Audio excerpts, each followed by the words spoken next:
শয়তানের একটা বুদ্ধি বলি, মূলনীতি।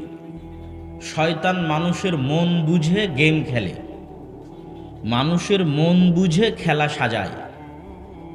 যেমন শয়তান যদি কাউকে দেখে যে খুব আল্লাহওয়ালা পরহেজগার, ওকে দিয়ে আর গান শোনানো যাচ্ছে না, আর নামাজ মিস দেওয়া যাচ্ছে না, ওকে দিয়ে আর সুদ জুয়া ঘুষ বেপর্দা বেহায়াপনা এগুলো করানো যাচ্ছে না, তখন শয়তানাকে কি করে জানেন? শয়তানাকে বলে, ঠিক আছে তুই যখন এতই ইবাদত করবি, চল তোকে দিয়ে বেদাত করাই। শয়তান মন বুঝে খেলা তৈরি করে। যেহেতু খুব আল্লাহওয়ালা, ওকে দিয়ে অন্য কোনো গুনাহ হচ্ছে না, তাহলে এখন ওকে বেদাতের রাস্তায় নিয়ে যাবে। এমন এমন ইবাদত ওর রাস্তায় ধরিয়ে দিবে, সেটা একসাথে হাত তুলে দোয়া হোক আর যত রকমের বেদাত আমাদের সমাজে প্রচলিত আছে, সব এই যুক্তিতে পার হয়ে যাবে। এটা কি খারাপ কাজ নাকি? এটাও তো ভালো কাজ, কিন্তু এটাই শয়তানের ষড়যন্ত্র। তো ঠিক শয়তান যদি কাউকে দেখে যে না, কিছু কিছু মানুষ আছে দেখবেন নারীর প্রতি তাদের কোনো নেশা নাই, তারা রাত দিন পরিশ্রম করতেছে টাকা উপার্জন করার জন্য, তো তার নেশার জায়গা হচ্ছে টাকা। ওকে তখন আর নারী দিয়ে প্রলোভন দিবে না, ওকে তখন প্রলোভন দেওয়া হবে টাকা দিয়ে। হালাল হারাম বাস বিচার করার দরকার নেই, যেখান থেকে টাকা পাওয়া যায় ইনকাম করো। এই জন্য প্রত্যেক মানুষকে আত্মতুষ্টিতে ভোগার সুযোগ নাই, যে না আমি 5 ওয়াক্ত সালাত আদায় করি, আমাকে তো শয়তান কোনো দিক দিয়ে পথভ্রষ্ট করে। আপনাকে যেই দিক দিয়ে পথভ্রষ্ট করবে ওই দিকেও লেগে আছে, অতএব আপনি জানেন আপনার দুর্বলতা কোথায়। তো ঠিক তেমনি যারা একটু ঘোরাফেরা পছন্দ করে, কেনাকাটা পছন্দ করে, খাওয়া দাওয়া পছন্দ করে, এদেরকে শয়তান আজকের এই মাহফিল থেকে উঠিয়ে নিয়ে গিয়ে সেগুলোই করাচ্ছে। আমাদের আজকের বক্তব্যের সংক্ষিপ্ত বিষয়বস্তু মুসলিম উম্মার পতন এবং তা থেকে উত্তরণের উপায়। যদিও এই টপিকের উপর আমি বিভিন্ন সময় বিভিন্নভাবে বিভিন্ন আঙ্গিকে আলোচনা করেছি, আজকের আলোচনা আরও ভিন্ন এবং ব্যতিক্রম আঙ্গিকে হবে। মুসলমানদের যে পতন সংঘটিত হয়েছে, এইটা বুঝার জন্য আপনাকে বেশি দূর যেতে হবে না, বেশি দূর না। এই কয়দিন আগে সংবাদপত্রে নিউজ আসলো যে আমেরিকার যারা অবৈধ প্রবাসী আছে বাংলাদেশি, তাদেরকে আমেরিকা থেকে গ্রেফতার করে হাতে হাতকড়া আর পায়ে শিকল বেঁধে বিমানে উঠিয়ে 30-40 ঘন্টার সফর করে বাংলাদেশে নামিয়ে দিয়ে গেছে। এই 30-40 ঘন্টা পেশাব পায়খানা করতে দেওয়া হয়নি। তো এই যে মানুষের মধ্যে একটা আবেগ তাড়না, যে আমাকে যে কোনো মূল্যে মিথ্যার আশ্রয় নিয়ে হলেও আমেরিকা ইউরোপ যেতে হবে, আবার তারা আমেরিকা ইউরোপে থাকতে দিবে না, এই জন্য এইভাবে বিতাড়িত করা। অথবা দেখবেন দালালকে টাকা দিয়ে দুবাই হয়ে লিবিয়া গেছে, লিবিয়াতে সমুদ্র বন্দর আছে, ত্রিপলি আরও বিভিন্ন বেনগাজি, এগুলো থেকে ছোট্ট ছোট্ট নৌকা যেগুলো বাতাস দিয়ে ফুলানো হয়, এই নৌকাগুলোতে চড়ে এরা ইউরোপ যাবে। এবং প্রতিনিয়ত সংবাদ আসে যে এই নৌকাগুলো ডুবে এতজন মারা গেছে। আবার এদেরকে দীর্ঘদিন লিবিয়াতে দালালেরা বন্দি করে রাখে, বাড়িতে কল দিয়ে আরও চাপ দেয়, আরও 10 লাখ না দিলে ছাড়বো না, আরও 20 লাখ না দিলে মেরে ফেলে দেব। তো ওই ভূমধ্য সাগরে ভাসতে থাকা নৌকা, যেই নৌকাতে সারা পৃথিবী থেকে যারা একত্রিত হয়েছে সব মুসলমান, বাংলাদেশ, আফগানিস্তান, আফ্রিকা, পাকিস্তান, এগুলোর মুসলমান, হিন্দু বৌদ্ধ খ্রিস্টান পাওয়া যাবে না। তো তারা জীবন বাজি রেখে ইউরোপ যেতে চাচ্ছে, আবার আমেরিকা যেতে চাচ্ছে, আবার আমেরিকা থেকে তাদেরকে জোর করে এভাবে শিকলবন্দি করে ফেরত পাঠানো হচ্ছে। এটা পৃথিবীতে বসবাস করা 2টা জাতির মাপ বুঝাই, যে কোন জাতি কোন অবস্থায় আছে। আমেরিকা কোন লেভেলে আছে আর ইউরোপ কোন লেভেলে আছে, আর মুসলমানেরা কোন লেভেলে আছে, এটার একটা প্রমাণ। মুসলমানদের মূল্য বর্তমান পৃথিবীতে জীবজন্তু পশু প্রাণীর মতো নয়।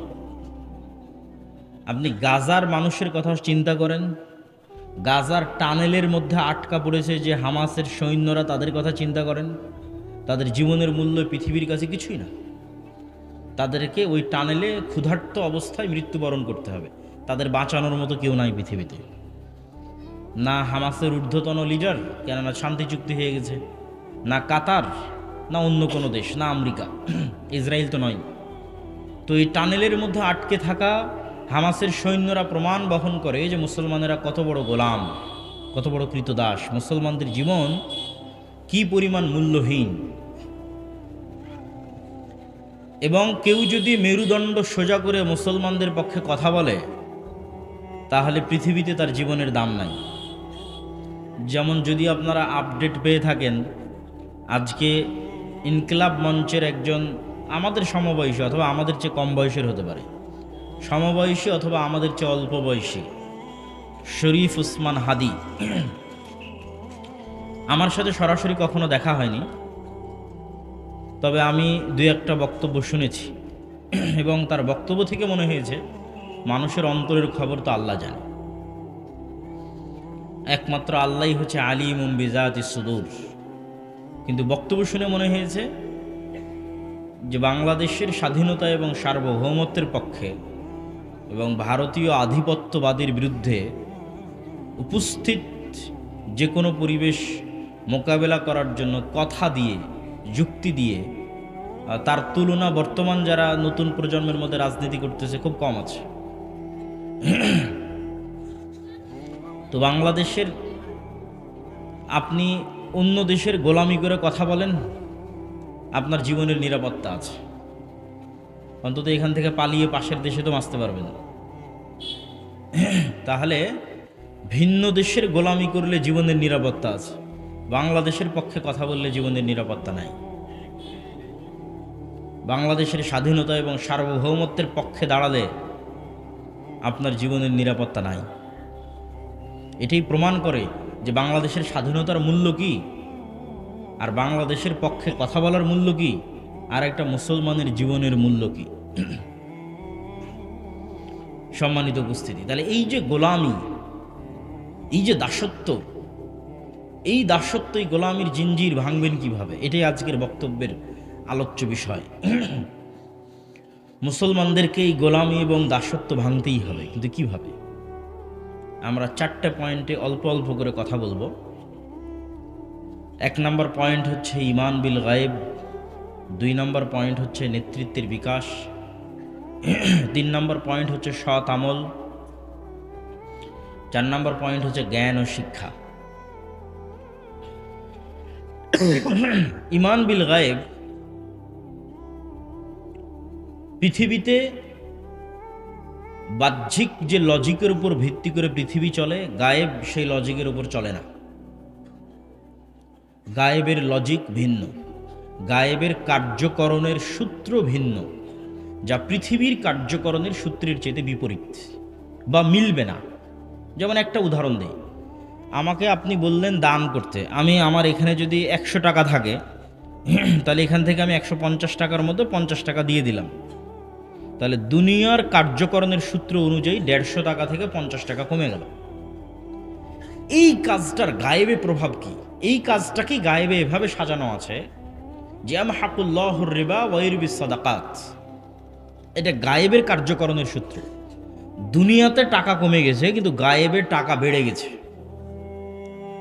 তো গায়েবের কার্যকরণে টাকা প্লাস হয়েছে, দুনিয়ার কার্যকরণে টাকা মাইনাস হয়েছে। এখন গায়েবের কার্যকরণে যে টাকা প্লাস হয়েছে এটাও দুনিয়াতে একদিন প্রকাশ পাবে। সেটা কবে প্রকাশ পাবে? সময় লাগবে। এই 150 টাকা 500 টাকায় পরিণত হবে, বা 5000 কোটি টাকায়ও পরিণত হতে পারে, 1500 কোটি টাকাতেও পরিণত হতে পারে। গায়েবের কার্যকরণের সূত্র অনুযায়ী সেটির প্রভাব পৃথিবীতে প্রকাশ পাবে কবে আল্লাহ ভালো জানে। কিন্তু দুনিয়ার কার্যকরণের সূত্রের সাথে গায়েবের কার্যকরণের সূত্রের মিল নাই। দুনিয়ার কার্যকরণের সূত্র অনুযায়ী আমি আপনাকে 100 টাকা ধার দিয়েছি, আপনি আমাকে সুদ সহ 150 টাকা ফেরত দিয়েছেন, তাহলে দুনিয়ার হিসাবে এখানে প্লাস হয়েছে। দুনিয়ার হিসাবে এখানে প্লাস হলেও গায়েবে প্লাস হয়েছে না মাইনাস হয়েছে? মাইনাস হয়ে গেছে। গায়েবে যে মাইনাস হয়ে গেছে এটাও প্রকাশ পাবে দুনিয়াতে, সময় লাগবে। একদিন সুদের পরিণতি ভিক্ষা, সুদের পরিণতি ফকির, এটা একদিন প্রকাশ পাবে। কিন্তু এই ক্যালকুলেশনটা হয় গায়েবে। তাহলে আমরা আমাদের যেটা জানতে হবে, আমাদের যেটা বুঝতে হবে, সেটা হচ্ছে গায়েবে কেমনে মুসলমানদের বিজয় নির্ধারিত আছে। আমি মনে হয় বুঝাতে পারিনি। আল্লাহর অদৃশ্যের লিখনে মুসলমানদের বিজয় কিভাবে লিখিত আছে, এইটা যদি আপনি বুঝে যান আর ওইটার সাথে যদি মিলাতে পারেন, তাহলে আগে গায়েবে বিজয় নির্ধারিত হতে হবে। দুনিয়াতে বিজয় এমনি প্রকাশ পাবে। আর গায়েবের নির্ধারণের সাথে আমার চেষ্টা মিলল না, হাজার চেষ্টা করলেও ইসলাম এবং মুসলমানদের বিজয় হবে না। তাহলে ইসলাম এবং মুসলমানদের বিজয় জানার জন্য, মানার জন্য, বুঝার জন্য গায়েবের কার্যকরণের সূত্র সম্পর্কে জানা দরকার। তার এক নাম্বার হচ্ছে ঈমান বিল গায়েব, গায়েবের উপর ইয়াকিন রাখা। আল্লাহর শক্তি, আল্লাহর অস্তিত্ব, ফেরেশতার শক্তি, ফেরেশতাদের অস্তিত্ব, পরকাল, জান্নাত, জাহান্নাম, এগুলোর উপর ইয়াকিন, শুধু বিশ্বাস না। আজকে আব্দুল্লাহ বিন আব্দুর রাজ্জাক এখানে এসেছে, বক্তব্য দিচ্ছে, এইটা যেই লেভেলের সত্য, এর চেয়ে বেশি সত্য যে এখানে ফেরেশতারা আছে। এইটা যেই দিন আপনি বিশ্বাস করতে পারবেন, সেই দিন আপনার গায়েবে ইয়াকিন এসে গেছে। এইটা বিশ্বাস করতে পারার আগ পর্যন্ত আপনার গায়েবে ইয়াকিন হয়নি। গায়েবে ইয়াকিন না হলে বিজয় হবে না। এটাই গায়েবের সূত্র। তাহলে গায়েবের উপর আপনার ইয়াকিন লাগবে। আপনার পিতা মাতা, ভাই বোন, আত্মীয় স্বজন, তাদের অস্তিত্ব যত সত্য, ফেরেশতার অস্তিত্ব তার চেয়ে বেশি সত্য। গায়েবের উপর ইয়াকিন ছাড়া বিজয় সম্ভব নয়। তার দুই একটা উদাহরণ দেখেন। মুসা আলাইহিস সালাতু ওয়াস সালামকে যেদিন আল্লাহ বললেন, ইজহাব ইলা ফিরআউন ইন্নাহু তাগা, যাও ফেরাউনের কাছে, ফেরাউন অহংকার করেছে, দাওয়াত দাও। ওই দিন এই নরসিংদী, শিলমান্দি, বাগহাটার একটা সাধারণ মানুষ আজকের আমেরিকার প্রেসিডেন্ট ডোনাল্ড ট্রাম্পের তুলনায় যা দুর্বল হবে, ওই দিন মুসা আলাইহিস সালাম ফেরাউনের তুলনায় তার চেয়ে কয়েক হাজার গুণ বেশি দুর্বল। যেদিন মুসা আলাইহিস সালামকে এটা বলা হচ্ছে। আজকে শিলমান্দি, নরসিংদীর একটা মানুষকে যদি আমি বলি, সাধারণ কৃষককে যদি বলি, তোমাকে দায়িত্ব দেওয়া হলো, যাও আমেরিকার প্রেসিডেন্ট ডোনাল্ড ট্রাম্পের কাছে গিয়ে দাওয়াতি কাজ করো, তো এই মানুষটা যেই লেভেলের দুর্বল, মুসা আলাইহিস সালাম আজ থেকে 5000 বছর আগে তার চেয়ে বেশি দুর্বল। কেন? মুসা আলাইহিস সালামের তখন ফেরাউনের আদালতে ফাঁসির আদেশ হয়ে আছে, উনি মৃত্যুদণ্ডপ্রাপ্ত আসামি। তাহলে মিলান যে শিলমান্দি, নরসিংদীর এই লোকটা আমেরিকার আদালতে মৃত্যুদণ্ডপ্রাপ্ত আসামি, যখন তাকে বলা হচ্ছে তুমি আমেরিকা যাও। দুই নাম্বার, যখন মুসা আলাইহিস সালামকে বলা হচ্ছে তুমি ফেরাউনের কাছে যাও, তখন উনি পলাতক। মানে নরসিংদীর এই লোকটা তার নিজের জেলায় নাই, পালিয়ে হয় দিল্লিতে আছে, না হয় করাচিতে আছে, না হয় অন্য কোনো শহরে আছে। যেখানে পলাতক অবস্থায় আছে ওখানে বলা হচ্ছে কোন দেশে যেতে, যেই দেশে তার মৃত্যুদণ্ড আদেশ হয়ে আছে। পয়েন্ট নাম্বার 4, এই যে নরসিংদীর লোকটা পালিয়ে যেখানে আছে, ওখানে কোন অবস্থায় আছে? অনেকেই তো দুবাইয়ে কোটি টাকার মালিক অবস্থায় পলাতক হয়ে আছে, কানাডা, আমেরিকা, লন্ডনে কোটি টাকার মালিক হয়ে পলাতক অবস্থায় আছে। কিন্তু নরসিংদীর এই লোকটা যেখানে পালিয়ে আছে, সেখানেও মানুষের বাড়ির কাজের লোক অবস্থায় আছে। মুসা আলাইহিস সালাম যেখানে পালিয়ে আছেন, সেখানে উনি মানুষের বাড়ির কাজের লোক 10 বছর থেকে।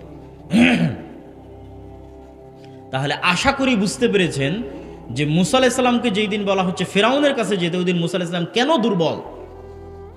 শেষ পয়েন্ট, নরসিংদী, শিলমান্দির এই মানুষের নিজের আত্মীয় স্বজন আছে, বাড়িঘর আছে, ভাই বোন আছে।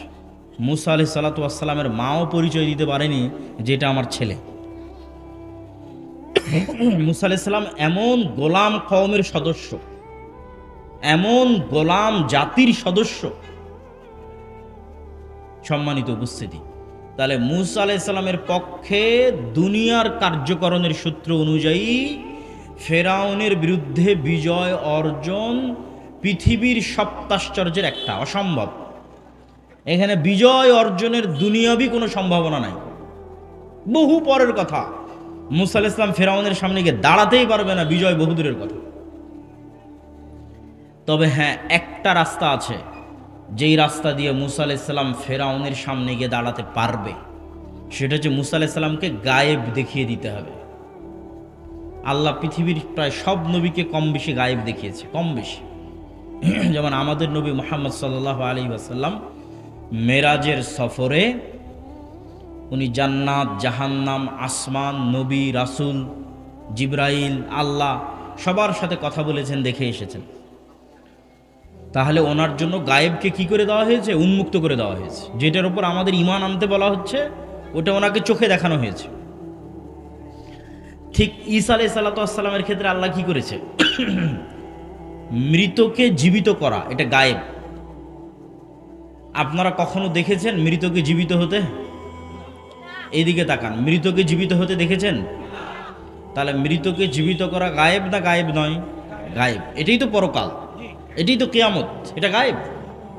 তো ঈসা আলাইহিস সালামকে আল্লাহ এমন মোজেজা দিল যে যে কোনো মৃত ব্যক্তির গায়ে হাত দিয়ে ঈসা আলাইহিস সালাম যদি বলে বিসমিল্লাহ বিইজনিল্লাহ, তাহলে এই মৃত ব্যক্তি জীবিত হয়ে যায়। তাহলে কত বড় গায়েব ঈসা আলাইহিস সালাম দেখেছে। যেখানে আমরা বিশ্বাস করছি মৃত মানুষ জীবিত হবে, ওখানে ঈসা আলাইহিস সালামের হাত দিয়ে মৃত মানুষ জীবিত হয়ে যাচ্ছে। তাহলে নবীদের আল্লাহর উপর ইয়াকিন, গায়েবে ইয়াকিন তৈরি করার রাস্তা হচ্ছে গায়েব দেখাতে হবে। তো এবার মুসা আলাইহিস সালামকে আল্লাহ গায়েব দেখাবে যাতে ফেরাউনের কাছে গিয়ে দাওয়াত দিতে পারে। তো মুসা আলাইহিস সালামের হাতে লাঠি আছে। আল্লাহ বলছেন মুসা কি? তো লাঠি। কি করো? গর্ত পার হই, গাছ থেকে পাতা পারি। আল্লাহ চাইলে বলতে পারতেন মুসা এই যে জান্নাত থেকে স্পেশাল লাঠি দিলাম, আসমান থেকে নিয়ে আসা স্পেশাল লাঠি দিলাম, এটা সাপ হবে না। স্পেশাল লাঠি তো সাপ হতেই পারে, আল্লাহর ক্ষমতা দেখাতে হবে। সেটা কি যে লাঠি তুমি ব্যবহার করছো 10 বছর থেকে 15 বছর থেকে, ওই লাঠি এখন তোমার চোখের সামনে সাপ হবে। যতবার ছাড়বা ততবার সাপ হবে, ধরবা আবার লাঠি হয়ে যাবে। তাহলে এই জিনিস দেখার পর মুসা আলাইহিস সালামের আন্দাজা হয়ে গেছে যে আমরা স্বচক্ষে যা দেখি এগুলো কিছুই না, এর বাইরে আল্লাহ সুবহানাহু ওয়া তাআলার ক্ষমতা, শক্তি, এটা হলো আসল। এবার মুসা আলাইহিস সালাম এতক্ষণ মনে করতে পারে ফেরাউন এত শক্তিধর, পালাতে হবে, পালিয়ে গেছে। আর এবার গায়েব দেখার পর মুসা আলাইহিস সালাম মনে করবে কি? লা হাওলা ওয়ালা কুওয়াতা ইল্লা বিল্লাহ, যে ফেরাউনের শক্তি সমান 0। এই বাক্যের অর্থ হচ্ছে লা হাওলা ওয়ালা কুওয়াতা ইল্লা বিল্লাহ। এই বাক্যের অর্থ হচ্ছে ফেরাউনের শক্তি সমান সমান কত? 0। এবার মুসা আলাইহিস সালাম ফেরাউনের কাছে যেতে পারবে, কেন? গায়েবে ইয়াকিন হয়ে গেছে। মুসলমানদের আজকে সেই গায়েবের উপর ইয়াকিন নাই। এই জন্য মুসলমানেরা মনে করতেছে হিন্দুদের মন্দির পাহারা দিয়ে শিরকে সহযোগিতা করে ক্ষমতায় যেতে হবে। গায়েবে ইয়াকিন থাকলে কোশ্চিনকালও কেউ এটা করবে না।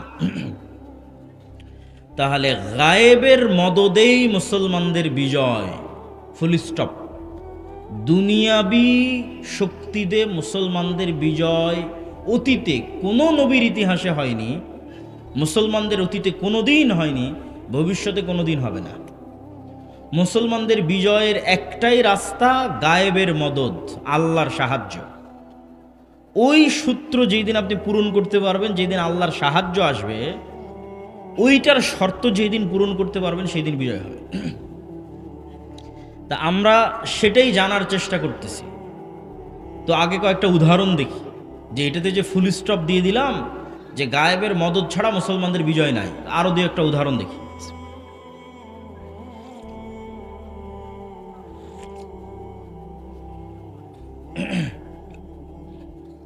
মুসা আলাইহিস সালামের পরে নবী হলো ইউশা বিন নুন।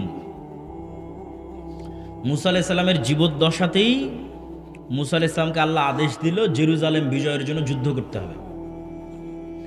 তো বানু ইসরাইলরা কি বলল? ইজহাব আনতা ওয়া রাব্বুকা ফাকাতিলা, আপনি আর আপনার আল্লাহ গিয়ে যুদ্ধ করেন, আমরা পারবো না। কেন পারবে না সেটাও বলে দিয়েছে, যে জেরুজালেমে এখন যারা আছে আমালেকা গোত্রের লোক, এদের এক একজনের বডি 40 তালা 50 তালার সমান। এত শক্তিশালী বিশাল দেহী মানুষের সাথে আমরা যুদ্ধ করতে পারবো না। তাহলে তারা চিন্তা করেছে দুনিয়ার কার্যকরণের সূত্র অনুযায়ী। এইটা চিন্তা করেনি যে আল্লাহ আদেশ দিয়েছে করতে হবে, এটা চিন্তা করেনি। চিন্তা করেছে দুনিয়ার কার্যকরণের সূত্র দিয়ে। শুধু দুইজন বলল যাদের ঈমান বিল গায়বে ইয়াকিন ছিল। যে দুইজনের ঈমান বিল গায়বে ইয়াকিন ছিল, সেই দুইজন বলল যে আমরা যুদ্ধে যাব। তো যাই হোক, আল্লাহ 40 বছরের শাস্তি অবতীর্ণ করলেন। 40 বছরের শাস্তি সে মধ্যেই মুসা আলাইহিস সালাম মারা গেল। ইউশা বিন নুন আল্লাহর নবী হলো। তোমরা যারা ড্রোন চালাচ্ছ, এটা আর চালায় না, মানুষজনকে ডিস্টার্ব দিচ্ছে। মানুষজন বক্তব্য না শুনে শুধু ড্রোনের দিকে দেখতেছে। তো তোমার ড্রোন শট তো একবার নেওয়া হয়ে গেছে, আর নিয়ে কি করবা? ড্রোনটা রেখে দাও। তো ইউশা বিন নুন 40 বছরের গজবের পর, আযাবের পর বানু ইসরায়েলকে বলল যে আমরা যে ভুল করেছিলাম যুদ্ধ না করে, চলো যুদ্ধ করতে হবে। বানু ইসরায়েল যুদ্ধে অবতীর্ণ হয়ে গেল। শুক্রবারের দিন বিকেলবেলা যুদ্ধে জয় জয় ভাব, কিন্তু জিততে আরো সময় লাগবে। আর সূর্য ডুবে গেলে মুসা আলাইহিস সালামের দিন অনুযায়ী যুদ্ধ বন্ধ করতে হবে, শরীয়ত অনুযায়ী। তখন ইউশা বিন নুন আল্লাহর কাছে দোয়া করলেন যে আল্লাহ, আপনি আজকে যুদ্ধ জয়ের জন্য সূর্যকে থামিয়ে দেন। তো ইউশা বিন নুনের গায়েবের জ্ঞান কত মজবুত, গায়েবের ওপর ইয়াকিন কত মজবুত। কেমনে একটা মানুষ চিন্তা করতে পারে সূর্যকে থামাতে হবে? এটাকে একটা মানুষ এত ইজি কেমনে মনে করতে পারে? আমাকে বুঝান। একটা মানুষের ব্রেনে এটা কেমনে কাজ করতে পারে যে আজকের যুদ্ধে জিততে হলে সূর্যকে থামাতে হবে?